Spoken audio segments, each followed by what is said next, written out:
You're on a mountain. An avalanche breaks loose. You're trapped under 35 feet of snow. Dad! I felt scared. I felt terrified. I felt like I was so embodied by Mother Nature's wrath. What should you do? You're driving. You see a school bus filled with children speeding out of control. The driver's unconscious. I got up and I just started screaming. What should you do? While deep sea fishing, you're speared by a 600-pound marlin. Look at this bad boy! And it's all caught on tape. What should you do? A car slams through the restaurant window. The driver opens fire. The guy was simply executing people. What should you do?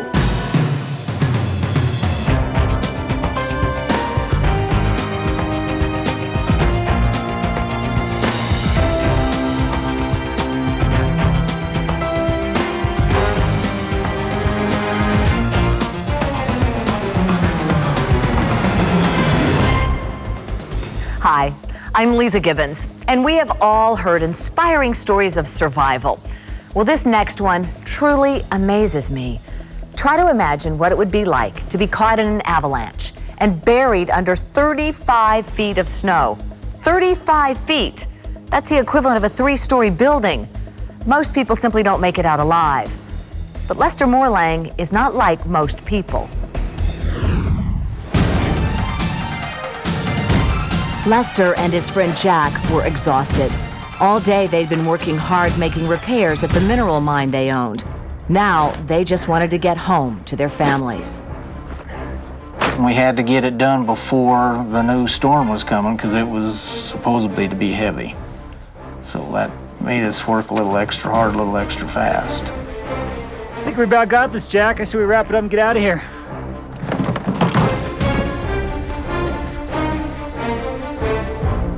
Then, suddenly, a wall of snow broke loose and came raging down the mountain. All I could remember was looking up, and then it just hit me right in the chest.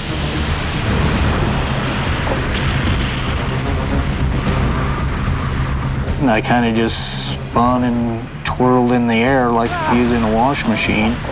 I was absolutely in a panic right then, absolutely. Most terrifying feeling you could imagine because Mother Nature's got you in her grasp and she's not letting go.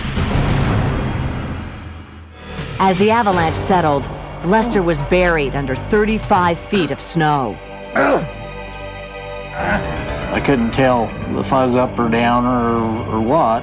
And as soon as I got my mouth clear of the snow and stuff, why, I started to scream for Jack. Dad, can you hear me? Dad! Dad!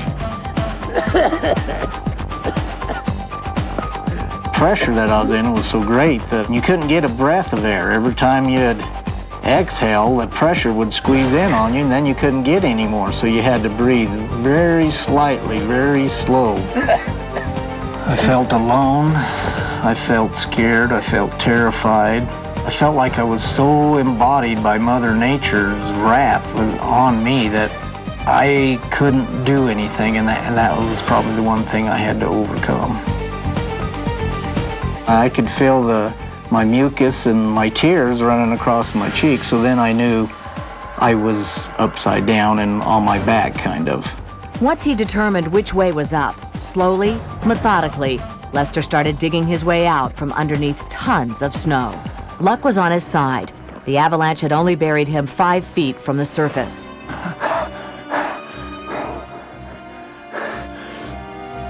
So I decided then, well, I'm going to have to go down.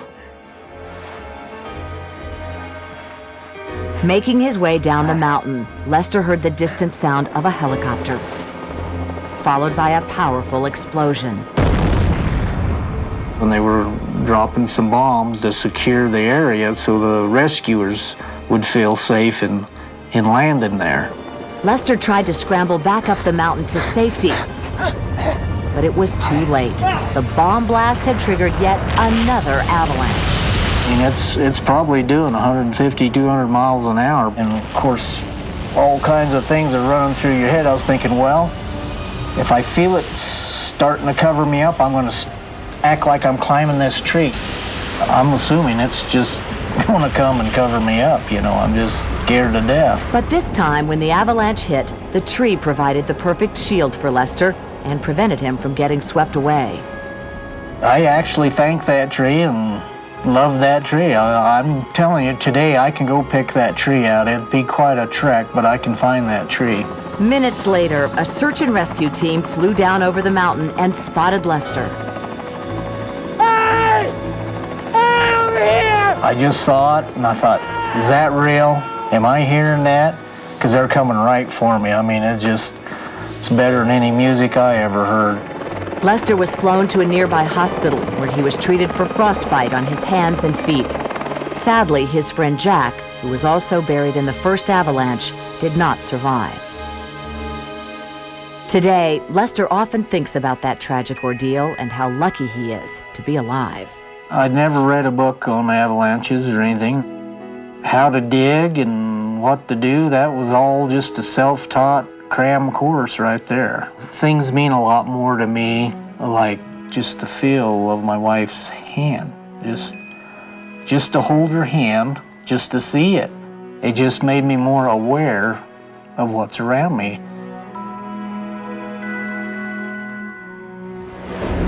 Joining me are Lester Morlang and his wife, Anita. Most people wouldn't live through one avalanche, and you get 3.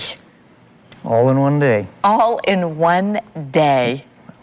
It's almost like there was a mind connection, like you two were just, your spirits were just joined in the fight. We were talking to each other. It was a 9-hour drive it took us to get to Durango from Grand Junction, and it was the longest time I sat and I talked to him like he was in the seat next to me. And you were picking up on it at some point, weren't you? Oh, absolutely. I had telepathic messages going out regularly. It's a feeling that you have in your heart that it chokes me up still to this day when I hear him talk about it and all the endearing things he says to me. I just could never doubt his love for me ever. When you saw her at the hospital, what was that like? That was my closure, was to hold her again. We just held each other for a really long time. Your hands were bandaged. Does that mean you had frostbite? Yes, I had frostbite. I couldn't move them or anything, and I lost all my skin from my wrists down, including fingernails and everything, so it was pretty drastic. And you only had, though, to lose that stub. one tip of the finger is all you had to lose? Yeah, because the flesh had got down to the bone, so. Are you sensitive now to cold? Yes, I am. Because it's killed some of my circulation and stuff, so I'm not as resilient as I was before. So I can get cold a little quicker, but then again, I know to dress a little warmer and do, protect myself. I love this story. I really do. Thank you both so much. Take care of yourself. I will. Now, what swimming has to do with surviving being buried in the snow. If you are swept away in an avalanche, there's certain things you should try to remember. Swim. Try to keep on top of the snow as much as possible. Use swimming movements. Get to the side of the flow. Whatever you can do to lessen your dig out time is the longer you're going to live. Cody Lundin has been a survival expert for almost 20 years. He's also an author and the founder of a wilderness skills school. What you want to do in an avalanche is at all costs try to buy some extra survival time and get extra oxygen. When that snow stops moving, it's going to set up like a block of concrete. Do whatever you can using your arms and your legs to try to create an airspace between you and the snow. That buys you survival time. If you're with other people when the avalanche hits, immediately try to alert them to where you are. Whether that's a ski pole that you managed to break the surface with, a bright colored piece of clothing, it pays to be prepared. After an avalanche, you will be disoriented. Jack! But Cody says it's critical that you remain calm. If you're buried in snow, up to the gills, you're gonna run out of oxygen. So you need to dig yourself out as quickly as possible, but without being panicked. Because if you panic and start to hyperventilate, you're gonna run out of your oxygen that much sooner. Like Lester, before you begin digging out, use gravity or light to determine which way is up. I can take a piece of snow or a piece of spit and see which way it drops and realize gravity doesn't lie. Or also I might see some snow that's a lighter color. That might signify sunshine, so that might be a way to dig as well.